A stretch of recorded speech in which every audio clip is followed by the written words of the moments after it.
Estos días, mientras conducimos, estamos viendo carteles que nos dicen que tenemos que tener la ITV en vigor. La inspección técnica de vehículos, esta revisión obligatoria en España que comprueba el estado de nuestros vehículos. Raro es quien no acude, no sin un cierto nerviosismo, no sea que revele un defecto que no había visto. Los mecánicos de la ITV pueden no encontrar ningún defecto para nuestro alivio, ¿verdad? ¡Ay, la pegatina! Pero también pueden hallar problemas. Se dividen en tres: problemas leves, esos son pequeños desgastes, golpes, una bombilla fundida. Esto no evita que pasemos la inspección, no evitan que podamos seguir circulando, pero conviene reparar. Ahora, también hay defectos graves, neumáticos en mal estado, golpes grandes, una bombilla importante fundida, fallo del motor, pastillas del freno. Consecuencia, tienes 2 meses para arreglarlo y solo puedes circular para ir a un taller y repararlo. Pero hay faltas y problemas muy graves. Es un milagro que tu vehículo haya llegado a la ITV porque está en la UCI. Vas dejando un rastro de líquido de frenos. Los amortiguadores están sueltos. Todas tus luces fundidas. Vas arrastrando el tubo de escape. Al salir de la ITV vas en grúa directo a un taller mientras el mecánico no sabe si hacer reanimación cardiopulmonar en el coche o darte el pésame por él. Hermanos, debemos mantener nuestros vehículos en estado óptimo. Si no frenamos los problemas, las averías a tiempo, ellas frenarán el vehículo y van a impedir que el vehículo cumpla con su misión de transportarnos de un lugar a otro.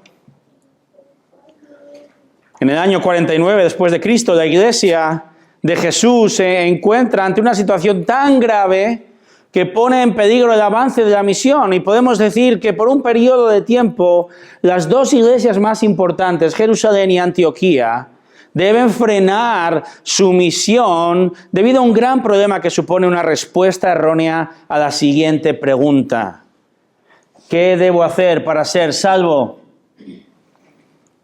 ¿Cómo puedo ser salvo? Una facción comienza a enseñar que es necesario hacer ciertas obras para ser salvo. Pero como veremos, los pastores y los apóstoles se opondrán con firmeza a este muy grave legalismo y afirmarán desde la palabra de Dios que la salvación es totalmente por gracia, por medio de la fe en Cristo Jesús. Desde sus inicios la Iglesia ha combatido grandes errores teológicos, errores doctrinales y otros menos graves que no afectan a la salvación. Es más, la Iglesia ha combatido y sigue combatiendo otro tipo de problemas que también afectan a su misión. Me refiero a problemas debidos a preferencias personales. Hechos 15 va a mostrar ambos. De hecho, Hechos 15 va a mostrar 2 problemas, 2 tipos de problemas que ponen en serio peligro la efectividad de la misión de la Iglesia y que nos llaman a inspeccionar nuestro corazón. 2 problemas. El primer problema son las disensiones debidas a la falsa doctrina. Disensiones debidas a la falsa doctrina. Veamos primero en el verso 1 cuál es el problema. El problema. La misión encomendada por Jesús 15 años atrás, en Mateo 28, va viento en popa. El Espíritu Santo está obrando con poder, está usando las iglesias de Jerusalén y Antioquía de Siria. Muchos judíos, es más, muchos gentiles se han convertido y son discípulos de Cristo. Un gran número de iglesias ya han sido plantadas, especialmente por Pablo y Bernabé, que acaban de volver de ese duro pero exitoso primer viaje misionero por Chipre y el sur de Asia Menor. Todo parece ir sobre ruedas, pero ahora la iglesia corre el riesgo de morir de éxito. A lo largo de la historia, empresas, personas, naciones han muerto de éxito De hecho, España ocurrió un poco esto. ¿Recordamos? No se pone el sol en el Imperio Español. ¿Pero qué ocurrió? Que a pesar de la vasta extensión, de su incalculable riqueza, su poder, España no supo gestionarlo y murió de éxito. La Iglesia de Cristo podemos decir que corre el riesgo de morir de éxito. ¿Cómo? Esa pared intermedia que Cristo derribó entre judíos y gentiles quiere ser reconstruida. Mirad el verso 1. Hechos 15:1, y algunos descendieron de Judea y enseñaban a los hermanos, si no os circuncidáis conforme al rito de Moisés, no podéis ser salvos. Algunos de los alrededores de Jerusalén en Judea viajan, atención, 500 kilómetros hacia Antioquía de Siria para imponer a los creyentes gentiles una peligrosa doctrina. Sin la circuncisión y la obediencia a la ley no hay salvación. La circuncisión era la señal del pacto que Dios hizo con Abraham, Génesis 17, y la hizo con Abraham y con su descendencia física, los judíos. La circuncisión distinguía al pueblo del pacto de los demás pueblos. Lo sabemos, todo varón debía ser circuncidado como señal de pertenencia al pacto. Ahora, ¿cuál es el problema? Que los judíos comienzan a ver que este rito externo realizado desde Abraham lo empiezan a ver como un requisito para ganar la salvación junto con la obediencia a la ley de Moisés. Y ahora, siglo I, quieren imponer esa falsa enseñanza al creciente número de gentiles cristianos, porque una cosa es aceptar a algún gentil de aquí y allá, pero otra muy diferente es aceptar un gran número de gentiles que no tienen ninguna intención de guardar la ley. Por eso vinieron para decir, el Evangelio de Cristo salva, pero solo después de judaizaros.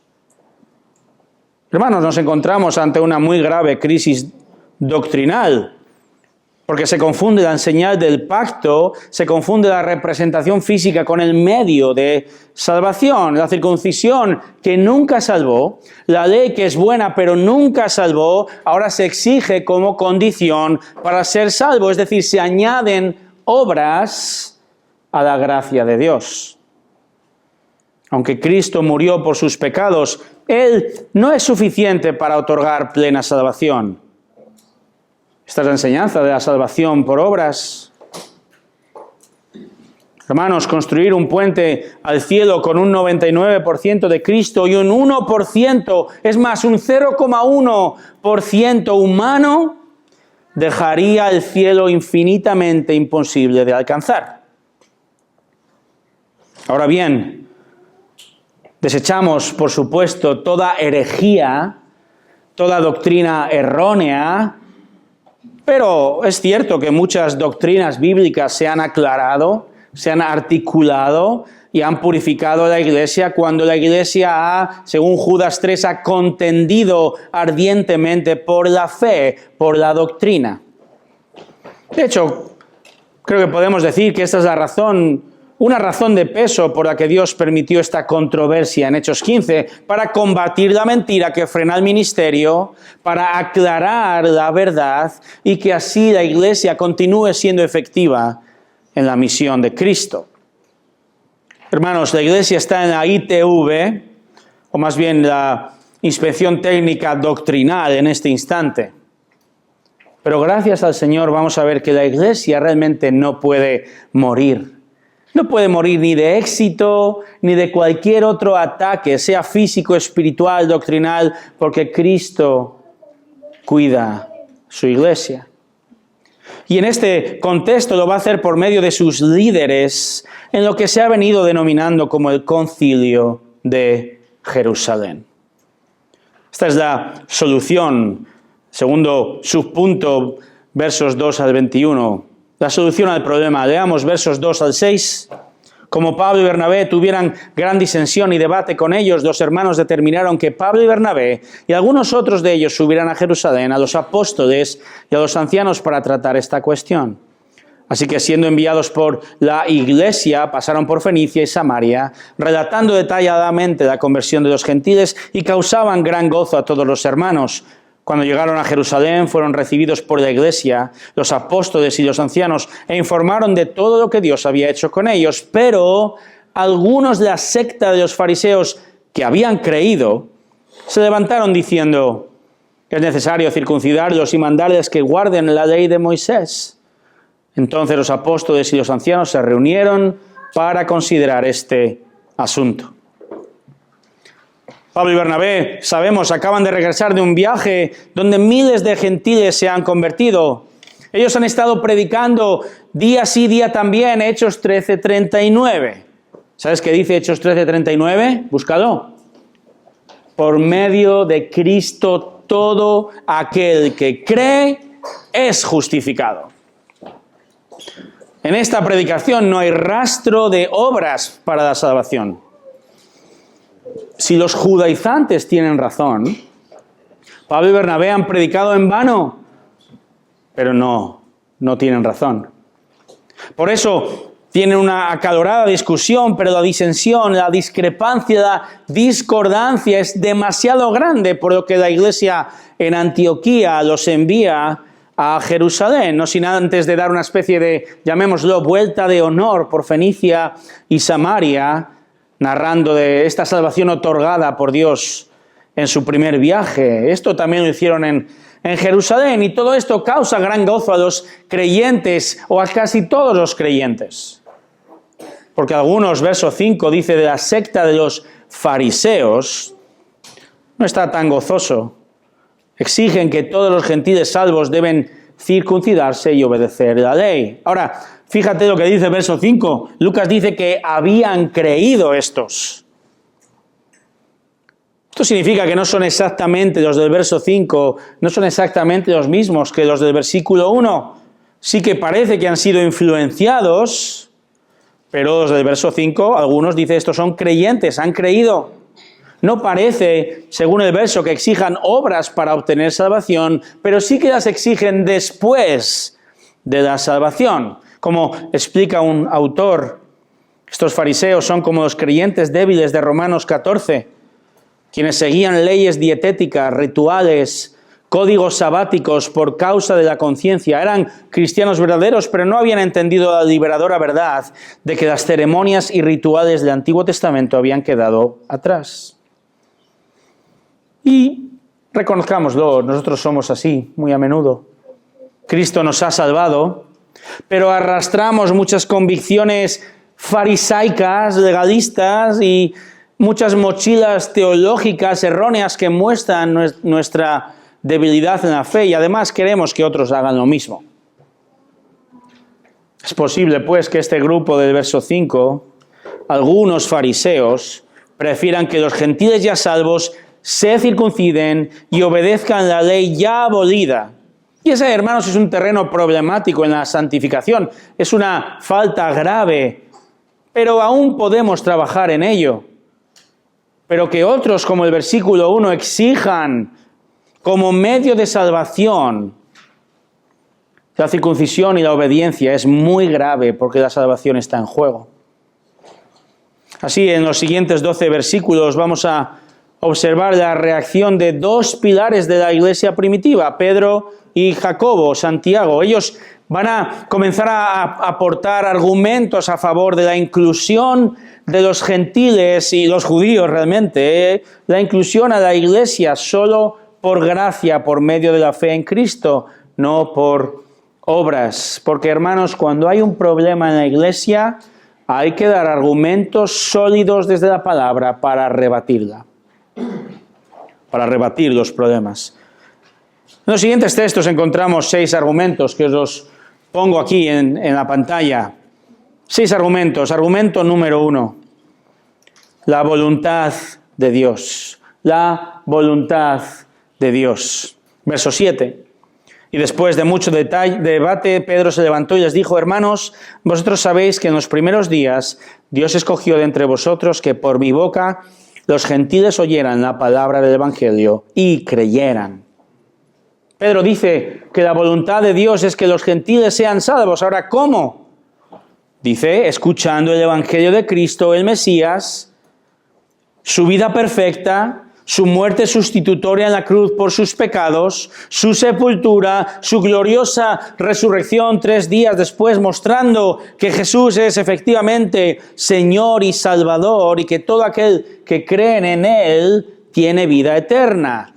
Y por cierto, amigos, si tú no crees esto, no eres salvo. Si tú realmente no crees en Cristo Jesús como Señor y Salvador, no eres salvo. Pero si crees en Él, Él te otorga salvación. Puedes recibir vida eterna en este instante. Él te llama a dar tu vida por Él. Pero ni tú ni nadie recibirá vida eterna creyendo en Cristo más tus obras buenas. Pedro está viajando 10 años atrás, a los capítulos 10 y 11 de Hechos.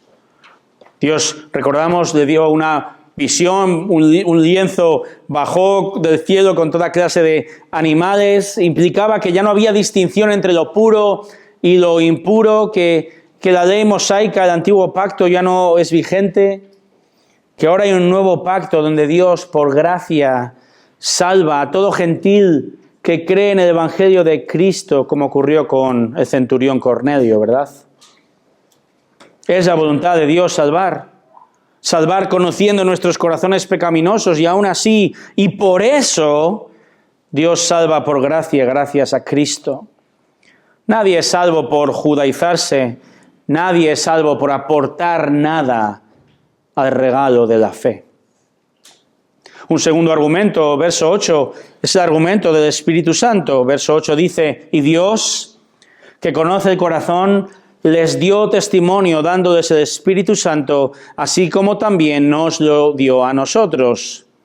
Pedro hace referencia a Hechos 13:44. Fíjate lo que dice este texto.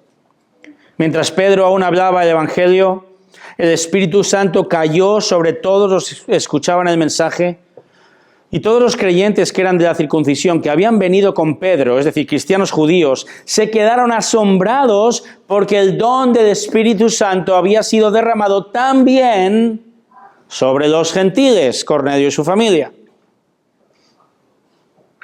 Hermanos, Dios da a su Espíritu Santo únicamente a los creyentes, y esto, dice Pedro, incluye a los gentiles. ¿Qué mayor argumento, qué mayor prueba se necesita? Pedro está narrando su experiencia. Esos gentiles del capítulo 10 y 11 recibieron el Espíritu Santo. Otros judíos creyentes vieron esto. Y Pedro, en ese momento, no exigió a los gentiles ni circuncisión ni obediencia a la ley de Moisés. No. Sin embargo, ellos fueron salvos y la prueba es que recibieron el Espíritu Santo. La salvación de los gentiles es genuina porque también tienen el Espíritu Santo. Tercer argumento, verso 9, la purificación. Dice Pedro, y ninguna distinción hizo entre nosotros y ellos, purificando por la fe sus corazones. Si recordáis, el judío veía al gentil como impuro, apartado físicamente del pueblo y aún peor, impuro espiritualmente para Dios. Dice el texto que Dios purificó sus corazones, quitó su impureza, perdonó sus pecados, ahora son puros, ahora pueden estar ante Dios. Para el judío, la circuncisión era una marca de santidad y pureza, era la marca de pertenencia al pueblo del pacto. Pero con Cornelio y su familia, Dios muestra que la verdadera pureza no viene por ninguna marca externa, sino por la fe en Cristo, por la salvación. Dice Pedro, ninguna distinción, recalca. La verdadera circuncisión, la verdadera pureza, la verdadera salvación es la del corazón redimido por Cristo. No hay un componente físico para obtener la salvación. Nunca fue así para los judíos, no lo es para los gentiles tampoco. La salvación de los gentiles es genuina porque han sido purificados. Cuarto argumento, la gracia, versos 10 y 11. Fijémonos. Ahora pues, ¿por qué tentáis a Dios poniendo sobre el cuello de los discípulos un yugo que ni vuestros padres ni nosotros hemos podido llevar? Creemos más bien que somos salvos por la gracia del Señor Jesús, de la misma manera que ellos también lo son. En el Antiguo Testamento, la expresión tentar a Dios se usa en contextos donde un judío, digamos que intentaba descubrir si Dios se daría cuenta del pecado y lo castigaría. Es como ese juego que hacemos con los niños o en campamentos que varias personas hinchan un globo esperando a ver a quién le tocará la explosión. Por supuesto, Dios no puede ser tentado ni tampoco explota, pero los judíos están cuestionando el evangelio de la gracia de Dios, imponiendo un yugo pesado, es decir, exigencias a los creyentes, y esto es un desafío para Dios. Seas o no seas de campo, sabes lo que es un yugo, ¿verdad? Un yugo no es algo intrínsecamente malo. Un yugo une a dos animales para que trabajen juntos bajo la voluntad de su amo. Pero los fariseos, como decía el propio Jesús, ellos atan cargas pesadas y difíciles de llevar y las ponen sobre los hombros de los hombres. Los fariseos exigían normas imposibles de cumplir incluso para ellos mismos y lo hacían para intentar ganarse el favor de Dios. Ellos no las cumplían, pero felizmente las cargaban sobre los demás. Hermanos, solo la gracia del Evangelio en Cristo puede levantar esa carga, ese yugo imposible. Es imposible alcanzar a Dios. Es imposible recibir perdón del Dios Santo. Es imposible recibir la vida eterna por medios propios. No importa cuánto lo desees, no importa cuánto trabajes para ello. Solo la gracia de Dios, solo su favor inmerecido, ese regalo dado en Cristo y por Cristo puede salvar tanto a judíos como a creyentes sin imponer más carga. Porque por gracia habéis sido salvados por medio de la fe. Y esto, es decir, la gracia y la fe, no es de vosotros, sino que es un don de Dios, no es por obras para que nadie se jacte, se gloríe. Argumento 5, los milagros, verso 12. Toda la multitud hizo silencio y escuchaban a Bernabé y a Pablo que relataban las señales y prodigios que Dios había hecho entre los gentiles por medio de ellos. De nuevo, Pablo y Bernabé relatan el testimonio de lo que hicieron y vieron en su primer viaje. Habían visto, como dice el texto, capítulo 14, verso 3, muy importante, el Señor confirmaba la palabra de su gracia, concediendo que se hicieran señales y prodigios por medio de sus manos. Pedro, no sé si lo hizo o no, pero perfectamente podría haber dicho lo que ocurrió con Cornelio. Lo tenemos escrito en capítulo 10, verso 45, ¿recordáis? Recibieron el Espíritu Santo, 10:46, ¿qué hicieron a continuación? Empezaron a hablar en diversas lenguas, idiomas. ¿Qué es esto sino una muestra milagrosa de la obra del Espíritu Santo y de la salvación genuina? Ninguno de los judaizantes podría aportar ni un solo caso de milagros que confirmaran la salvación por medio de obras. La salvación de los gentiles es genuina, es irrefutable por los milagros que la acompañaron. Y llegamos al argumento 6, las profecías. Y es aquí donde el medio hermano de Jesús, Jacobo, llamado por el propio Pablo en Gálatas 2:9 como columna de la iglesia, Jacobo se levanta y habla. ¿Y qué dice? Leamos, verso 13 al 18. Cuando terminaron de hablar, Jacobo respondió diciendo: escuchadme, hermanos, Simón ha relatado cómo Dios al principio tuvo a bien tomar de entre los gentiles un pueblo para su nombre. Y con esto concuerdan las palabras de los profetas, tal como está escrito: después de esto volveré y reedificaré el tabernáculo de David que ha caído y reedificaré sus ruinas y lo levantaré de nuevo, para que el resto de los hombres busque al Señor y todos los gentiles que son llamados por mi nombre, dice el Señor, que hace saber todo esto desde tiempos antiguos. Jacobo se levanta y realmente cita a varios profetas, pero principalmente este texto es Amós capítulo 9, versos 11 y 12. ¿Por qué cita a este profeta? Lo cita para mostrar que Dios ya había anunciado algo muy importante, que en el futuro los gentiles formarán parte del reino de Dios. Amós escribe en el siglo VIII antes de Cristo, contexto, un decadente reino del norte, un reino de Israel en decadencia. Amós va y profetiza juicio total, pero, como siempre, ¿verdad? La gracia de Dios, en medio del juicio hay esperanza. Esperanza futura para un remanente fiel de creyentes judíos, pero también gentiles. Amós 9:11, citado en el verso 16, habla del tabernáculo o la tienda caída de David, que Dios va a restaurar.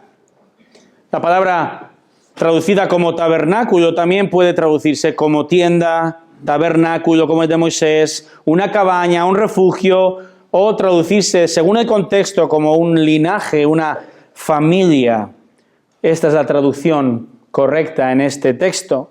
Amós está hablando de la dinastía y el reino de David. Amós profetiza que Dios restaurará el gobierno davídico bajo el Hijo de David, quien es Jesucristo el Mesías. Es decir, cuando en el futuro, nuestro futuro todavía, el reino de Israel al completo sea restaurado, las naciones gentiles también serán incluidas como el pueblo de Dios. Las naciones pertenecerán al Señor. Por eso Jacobo usa este pasaje para mostrar que la inclusión de los gentiles siempre ha sido el plan de Dios.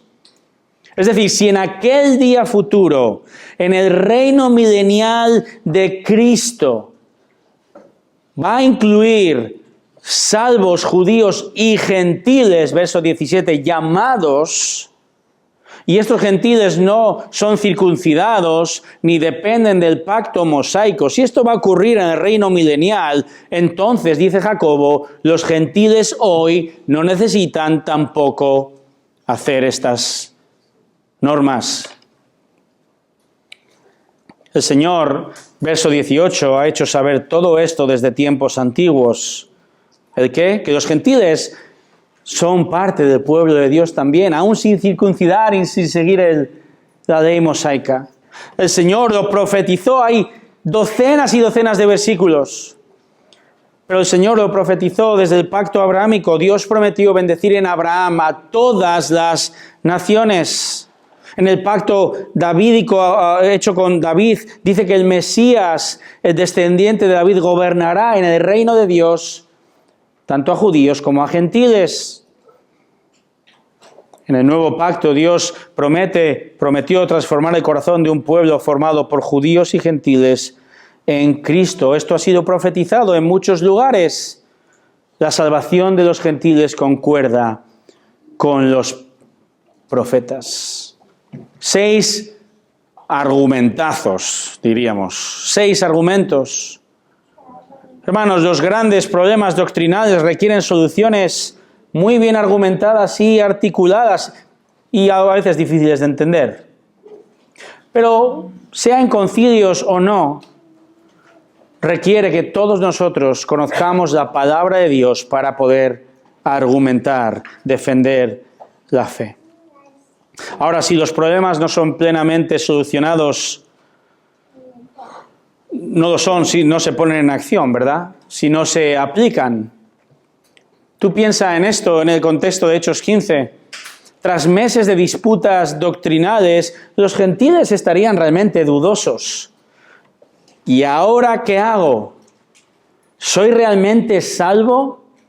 ¿Pertenezco a la iglesia con pleno derecho como porque he creído en Cristo igual que los judíos o no. Quizás sí tenemos que circuncidarnos, quizás sí tenemos que volver a la ley mosaica. Es por esto que sabiamente Jacobo primero y los apóstoles y ancianos después llegan a conclusiones claras y aplicativas. Vemos el subpunto C, la aplicación. Leamos la aplicación. Verso 19.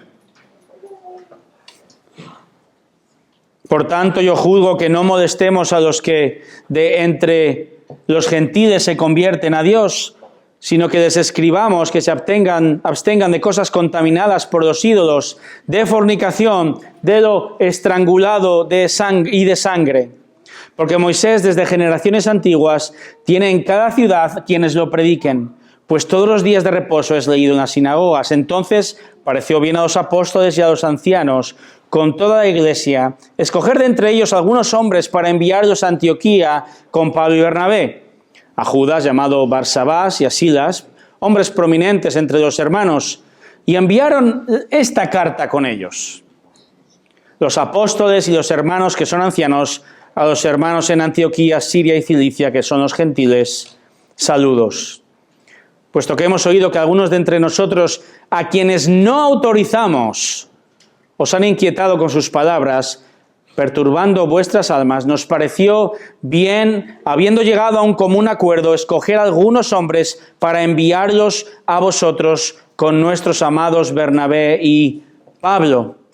Hombres que han arriesgado su vida por el nombre de nuestro Señor Jesucristo. Por tanto, hemos enviado a Judas y a Silas, quienes también nos informarán las mismas cosas verbalmente. Porque pareció bien al Espíritu Santo y a nosotros no imponeros mayor carga que estas cosas esenciales. Verso 29. Que os abstengáis de cosas sacrificadas a los ídolos, de sangre, de lo estrangulado y de fornicación. Si os guardáis de tales cosas, bien haréis. Pasadlo bien.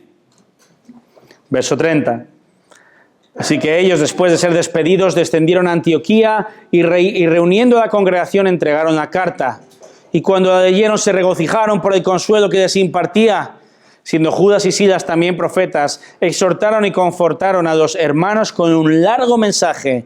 Y después de pasar allí algún tiempo, fueron despedidos en paz por los hermanos para volver a aquellos que los habían enviado. Pero a Silas le pareció bien quedarse allí, mas Pablo y Bernabé se quedaron en Antioquía enseñando y predicando con muchos otros la palabra del Señor.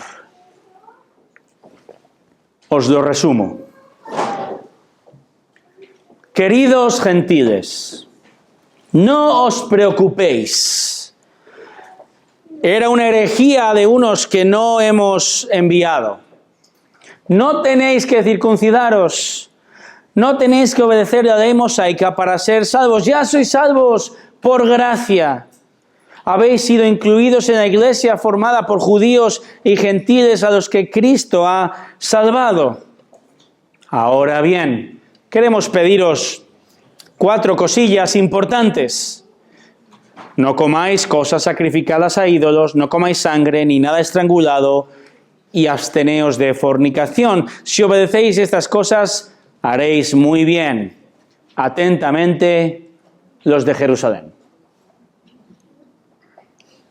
Y quizá te preguntarás, bueno, creo que te preguntarás muchas cosas, pero ¿por qué estas 4 y no otras?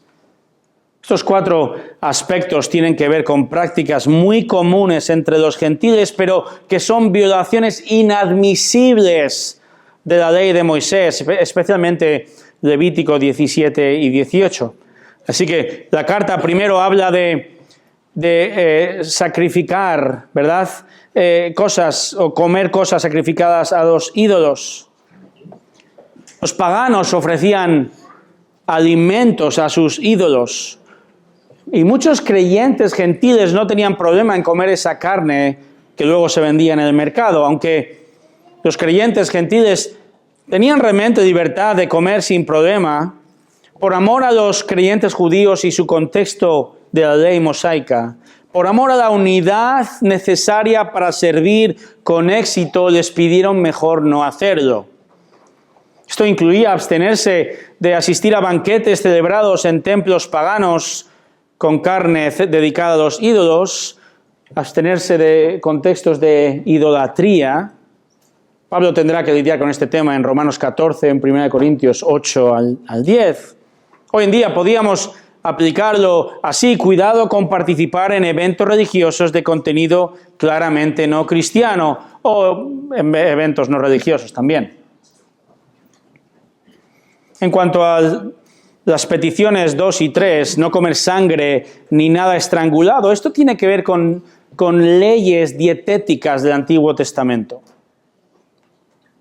Aunque los creyentes de nuevo tenían libertad en Cristo para comer, no hay ningún problema en comer morcilla, os lo dice un leonés. Pero estos consejos son dados, digamos, como requisitos mínimos de compañerismo cristiano. Una cosa es una herejía, ahí es blanco o es negro. Si la crees o practicas esta herejía, no eres salvo. Otra cosa, hermanos, es libertad en Cristo.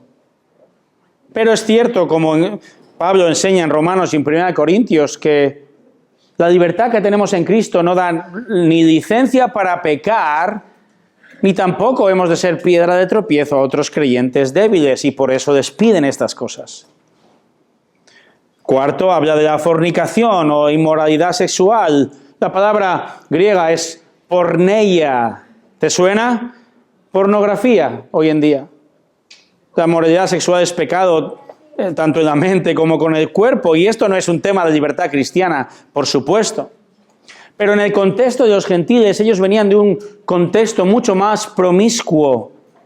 Las orgías asociadas con el culto pagano estaban a la orden del día. Las costumbres sexuales gentiles eran laxas, eran permisivas en comparación con las normas judías. Entonces los gentiles debían evitar toda conducta que ofendiera la sensibilidad de sus hermanos judíos, tanto en su matrimonio, en su manera de relacionarse con el sexo opuesto, o permitirlo en otros, lo cual fue el problema en 1 Corintios 5. La iglesia en Jerusalén pide esto a los gentiles en Antioquía para no ofender la sensibilidad de los judíos creyentes. ¿Cuál es el fin? Preservar la unidad de la iglesia e impedir que la misión de Cristo sea frenada. Y los gentiles reciben estas noticias, verso 31, dice, con gozo y consuelo. Son exhortados y confortados tras duros semanas o meses que habían puesto a su ministerio en pausa. Hermanos, así como un automóvil debe tener cada pieza en su lugar para funcionar, la iglesia también debe tener cada pieza doctrinal en su lugar para ser efectiva. Pero es cierto que muy a menudo las piezas de los automóviles se estropean, incluso se cambian por piezas no originales, low cost. Son añadidos baratos en el motor, y esto, hermanos, mina la efectividad del motor y puede frenar su cometido. Hoy la iglesia se enfrenta como nunca también a una miríada de falsas doctrinas low cost, de bajo coste, especialmente en las redes sociales, ¿verdad? En el Internet. Y esto es un muy serio peligro para el avance de la misión. Hablo de doctrinas en contra de la Trinidad. Por ejemplo, leo literalmente, la Trinidad es una enseñanza falsa que no se encuentra en la Biblia, dicen los testigos de Jehová, mormones o el Corán. Otras doctrinas legalistas van en contra de la salvación por gracia. Si alguien afirma que la fe sola basta para la justificación, sin cooperación ni preparación humana, sea anatema, dice el Concilio de Trento, la iglesia romana. Otras doctrinas van en contra de la deidad o de la humanidad de Cristo. El Verbo es un Dios, dicen los testigos de Jehová en Juan 1:1, ¿verdad? O, como dice el Corán, el Mesías, hijo de María, no era más que un mensajero. Estas son doctrinas muy, muy graves, muy graves. Y si las crees, no eres realmente salvo. Ahora, y aquí me meto en camisa de 11 varas, Pero hay otro tipo de doctrinas que no implican ser salvo o no, si las crees. La continuidad de algunos dones, el pastorado femenino, la no literalidad del milenio, la psicología como fuente de ayuda al hombre, el no criar a tus hijos en la disciplina literal de instrucción del Señor. Si crees esto, no eres condenado, eres salvo, quiero dejarlo bien claro. Pero si tú asistes a una iglesia que no tiene estas convicciones, nota a pie de página ibsantiago.com qué creemos y verás que no tenemos estas convicciones. ¿Cuál es el problema? El problema aquí es la posible deslealtad. Sería divisivo usarlas como munición para la crítica, para la disensión, para la falta de sumisión al liderazgo. Eso sí que es pecado. Y hermanos, esto pondría en serio peligro la efectividad de la misión de esta iglesia. Hermanos, nos encontramos en el momento de la historia donde mayor acceso tenemos a todo tipo de información. Pero este es un arma de doble filo. Tengamos discernimiento, inspeccionemos bien. Preguntemos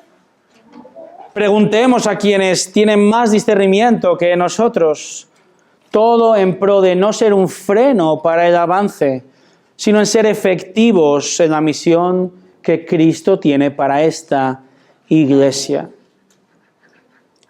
Las disensiones doctrinales son un serio peligro. Ponen freno a la misión de la iglesia. Pero hay un segundo problema que pone en serio peligro la efectividad de la misión de la iglesia y que tenemos igualmente que inspeccionar en nuestro corazón. Hablo, número 2, de las discrepancias debidas a preferencias personales. Tenía que haber traído una toalla para limpiarme el sudor. Discrepancias debidas a las preferencias personales. Versos 36 al 41.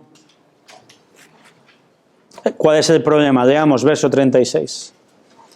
Después de algunos días, Pablo dijo a Bernabé: volvamos y visitemos a los hermanos en todas las ciudades donde hemos proclamado la palabra del Señor para ver cómo están. Bernabé quería también llevar con ellos a Juan Marcos, pero Pablo consideraba que no debían llevar consigo a quien los había desertado en Panfilia y no los había acompañado en la obra. Se produjo un desacuerdo tan grande. Paremos aquí un momento, hermanos. Un momento. Este texto muestra que podemos tener la doctrina correcta, que podemos ir a la iglesia correcta y todavía tener serias discrepancias. Pablo y Bernabé, hermanos, dos pilares de la iglesia en el siglo I, acaban de irse de viaje ministerial increíble, acaban de pelear una gran batalla doctrinal con éxito, su teología impecable, su carácter piadoso, pero uno se quiere llevar a Juan Marcos y el otro no. Ambos aportarán sus argumentos. Permitidme pensar, hipótesis. No, diría Pablo. Él desertó, ¿te acuerdas, Bernabé? No podemos confiar en él, en este nuevo peligroso viaje misionero que vamos a hacer. Bernabé diría: Pablo, hay que darle una oportunidad, hay que ser paciente, recuerda la gracia de Dios en ti también. Ambos seguro que argumentarían incluso con versículos, pero dice el verso 39 que el desacuerdo es muy grande. Paroxismo, dice en español esta palabra. Exaltación extrema de afectos y pasiones, irritación, exasperación. Probablemente dieron rienda suelta de enojo incluso. A veces la fortaleza de uno se convierte en debilidad. Pablo, un hombre con gran tesón, compromiso inquebrantable a perseverar, firme en sus convicciones por Cristo a pesar de la persecución, a pesar de piedras. La otra cara de la moneda quizá fue en este caso no aceptar al hermano débil. Bernabé, el ejemplo del hombre que exhortaba, que animaba al débil, que ejercitaba la gracia, la otra cara de la moneda, quizá no confrontar al que lo necesita. El problema, hermanos, no es tanto doctrinal, sino preferencias. Es un problema de carácter de cada uno. ¿Cuál es la solución? Su punto B. Dice, verso 39, que se separaron el uno del otro. Y pongo solución con comillas, porque no creo que podemos llamarla una buena solución. Ante la grave discrepancia, sí que se ponen de acuerdo en algo. Nos separamos. Y la manera y el contexto nos lleva a pensar que esta separación no fue amigable. Hermanos, no estamos ante una falta muy grave como el problema anterior, doctrinal, pero seguimos ante un problema que bien puede frenar el importante ministerio que Dios tiene para ellos y por extensión frenar la efectividad de la iglesia en Antioquía, que era su iglesia. Ahora, ¿acaso presupone el texto que cuando hay problemas de carácter o de preferencias, problemas de filosofía ministerial, hay que separarse? En absoluto. En absoluto. Y os lo digo con media sonrisa, que mi esposa me dice que a veces parezco enfadado. En absoluto. Hermanos, debemos preservar la unidad del Espíritu en el vínculo de la paz. Efesios 4:3. Recordemos, esta es la narración de lo que ocurrió. Y en la narración, a menudo, no siempre, pero a menudo la narración no va a prescribir. Es decir, no va a determinar lo que hacer, sino va a describir lo que está ocurriendo, como es el caso. La pregunta es, ¿hicieron bien? No hicieron bien. No hicieron bien. Dicho esto, hay que decir también que la unidad no implica que debamos estar de acuerdo en cada asunto doctrinal, llamémoslo menor, o práctico, o preferencias, o temas de carácter.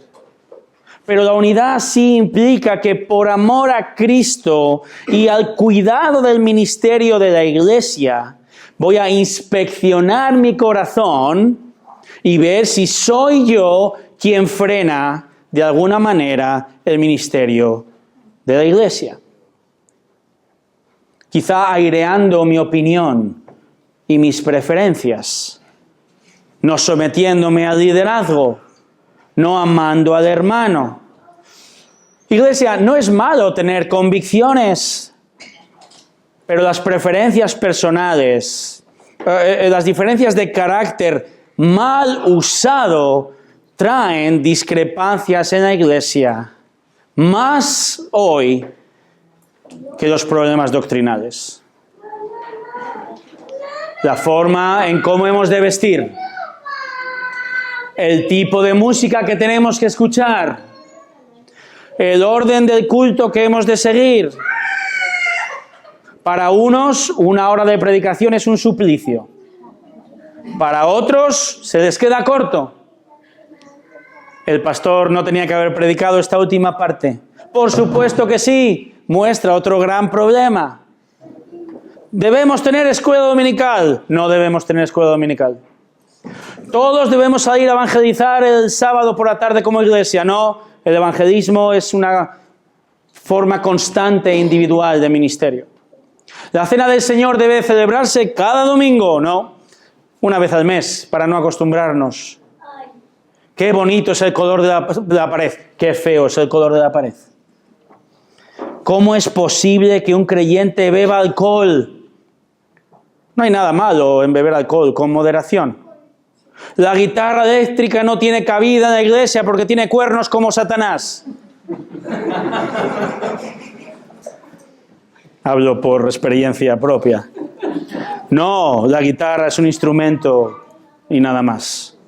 Etcétera, etcétera, etcétera. Hermanos, el problema no existe en la variedad, en la heterogeneidad de la congregación, de la iglesia.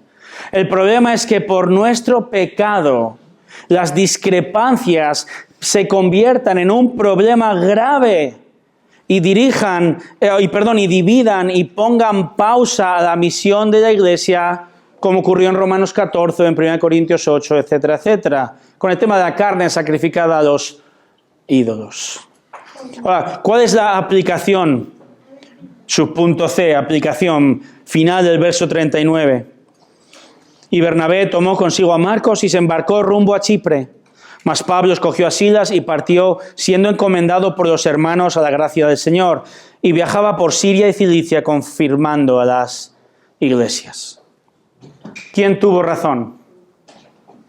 Creo que la narración se decanta un 51% en Pablo. Lucas dice, verso 40, que Pablo y Silas fueron encomendados por los hermanos a la gracia del Señor. Nada dice de Bernabé. Creo que Bernabé tendría que haberse sometido al apóstol Pablo. Esa es mi preferencia. Estoy dispuesto a discutirla sin paroxismos, hermano. Ahora, sin que sirva de precedente ni de excusa, el Señor aún puede usar lo malo y convertirlo en bueno para el avance del Evangelio. Él acaba de usar un muy grave problema doctrinal para aclarar un tema clave. La salvación es solo por gracia y no es por obras. Y ahora va a usar un conflicto de preferencias. ¿Y sabes qué? Al final del conflicto nos estamos encontrando con 2 viajes misioneros en lugar de 1. De nuevo, esto no es una excusa, pero hermanos, muestra que podemos confiar que en medio de 2000 años de historia de la Iglesia, con sus muchos problemas doctrinales y muchos más preferenciales, con todo, Dios ha preservado su Iglesia y ha seguido avanzando. Termino con una aplicación. ¿Cómo podemos lidiar con los problemas en la Iglesia? Aquí os dejo algunos principios generales, todos ellos bañados en oración. Voy a ir rápido. Número 1, examínate. Examina tu corazón. ¿Estoy yo frenando de alguna manera el ministerio de mi iglesia? ¿Estoy distrayendo de lo fundamental a mis líderes o a mis hermanos en el servicio? ¿Soy yo la causa de, o una causa potencial de un problema con mi carácter, con mis preferencias, con mis convicciones, con mi teología, con mi actitud, con mi testimonio? Pensar así, comenzar así evitará multitud de problemas, hermanos. Inspecciona tu corazón. Número 2, evalúa el problema. ¿Se trata de un problema doctrinal o son preferencias, es conciencia, es un tema de carácter? Esto no es lo mismo, ¿verdad? Si es doctrinal, hemos de pensar, ¿cuál es la postura? ¿Por qué este hermano tiene esta postura? ¿Cuál es la postura que tiene la iglesia? ¿Es esto algo claramente antibíblico? ¿No lo es? ¿Es leve o es muy grave? Si son preferencias, igualmente, ¿cuál es la postura? ¿Por qué tiene esta postura? ¿Está fundamentada en convicciones bíblicas o en su cultura o en tradición o en carácter? Son preferencias que pueden causar disensión. Hemos de, hermanos, evaluar el problema. Número 3, estudia. Fundamental. ¿Qué dice la palabra de Dios sobre este tema? Hemos de ser objetivos. Tu autoridad no viene por tu opinión. Tu autoridad no viene por lo alto que hablas, ni por tu edad, ni por tu posición. La autoridad solo viene desde la palabra de Dios. Que tus argumentos sean bíblicos, por lo tanto, estudia la palabra de Dios. Número 4. Escoge el interlocutor. Recordamos, Antioquía envió a Pablo y a Bernabé a lidiar con los judaizantes. La pregunta es, ¿debo ser yo quien diga algo? Tengo la motivación correcta para ir, he quitado primero la viga en mi ojo, pero ¿debo ser yo? Quizá no debo ser yo, quizá debe ser un hermano más maduro que tenga que lidiar con este tema. Quizá es un tema que los ancianos tengan que lidiar con ello. Quizá nadie tenga que lidiar con ello. Y aceptemos al débil en la fe, dice Romanos 14:1. Seamos sabios en escoger, es mi lugar, es el lugar de los ancianos, es el lugar de otra persona más madura. Número 5, redarguye. Redarguye, si es el caso y con permiso del liderazgo. Esta palabra está en desuso. Segunda de Timoteo 4:2 dice, predica la palabra, insiste a tiempo y fuera de tiempo, redarguye. ¿Qué significa redarguye? Significa corrige doctrina falsa. Reprende el pecado con el uso de argumentos bíblicos cuidadosamente escogidos que ayuden a esa persona a entender su error. Redarguye, corrige la falsa doctrina. ¿Que esa persona lo entiende? Gloria a Dios, has ganado, hermano. ¿Que no lo entiende? Pásamelo a mí. Eso es otra predicación. Número 6, reconcíliate. Reconcíliate en la medida de tus posibilidades. Si el hermano ha visto su error, recuerda que el amor no tiene en cuenta el mal recibido. Pablo escribió tiempo después de forma positiva acerca de Bernabé, 1 Corintios 9:6. De hecho, Juan Marcos se convirtió años después en un valioso colaborador para Pablo. Reconcíliate. Todos juntos caminando en el propósito común. Hermanos, es muy importante mantener nuestros vehículos en buen estado para no tener problemas con la inspección, ni tener que parar nuestro vehículo. Pero más aún, somos llamados a inspeccionar nuestro corazón a la luz de la palabra para discernir si nuestra doctrina o si nuestras preferencias erróneas o difíciles o débiles pueden suponer causa de disensión o discrepancia y ser un freno para la misión de nuestra iglesia. Ese freno no trae gloria al Señor. Sigamos adelante, hermanos, exaltando al Señor, edificándonos mutuamente y evangelizando al perdido sin poner freno, pues esa es la misión de nuestra iglesia. Vamos a orar. Señor, te pedimos ayuda.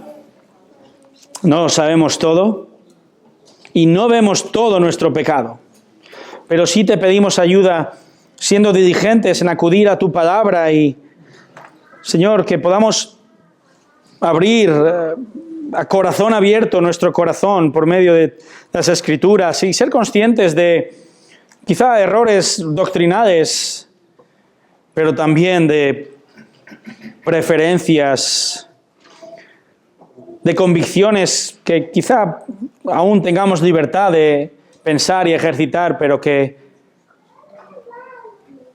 por amor al hermano y a tu iglesia hemos de frenar.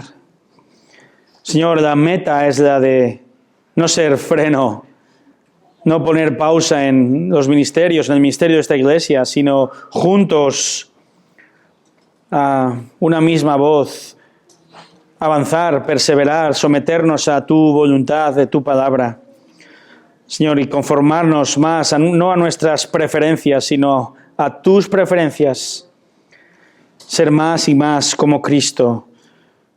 Señor, te pido que nos uses con poder y ninguno de nosotros ponga freno a la misión que tienes para nosotros. En el nombre de Jesús. Amén.